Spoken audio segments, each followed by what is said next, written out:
بسم الله الرحمن الرحيم.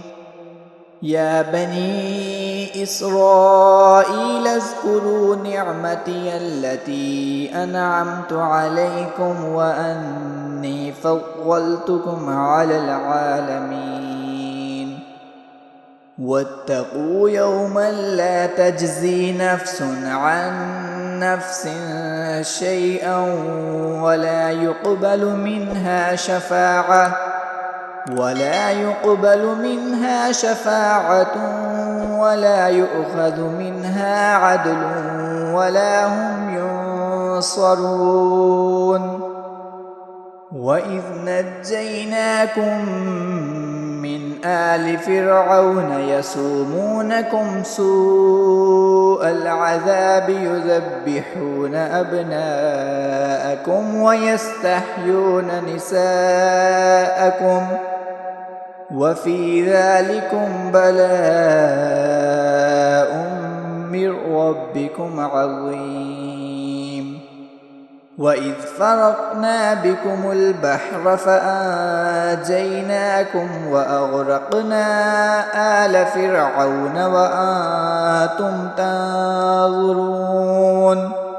وإذ واعدنا موسى 40 ليلة ثم اتخذتم العجل من بعده وأنتم ظالمون.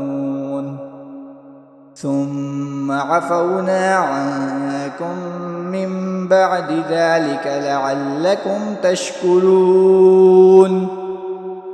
وإذ آتينا موسى الكتاب والفرقان لعلكم تهتدون.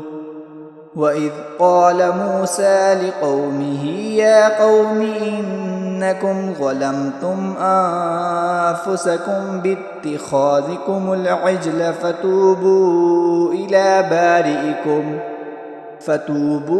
إلى بارئكم فاقتلوا أنفسكم ذلكم خير لكم عند بارئكم فتاب عليكم إنه هو التواب الرحيم.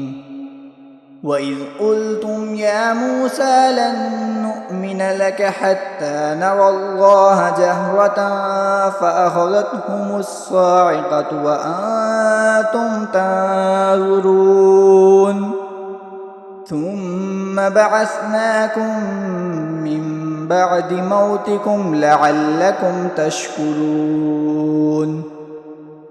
وظللنا عليكم الغمام وأنزلنا عليكم المن والسلوى كلوا من طيبات ما رزقناكم وما ظلمونا ولكن كانوا أنفسهم يظلمون.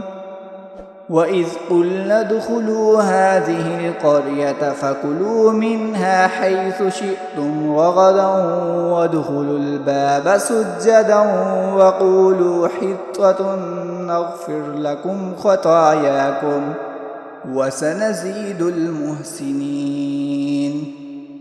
فبدل الذين ظلموا قولا غير الذي قيل لهم فأنزلنا على الذين ظلموا رجزا من السماء بما كانوا يفسقون.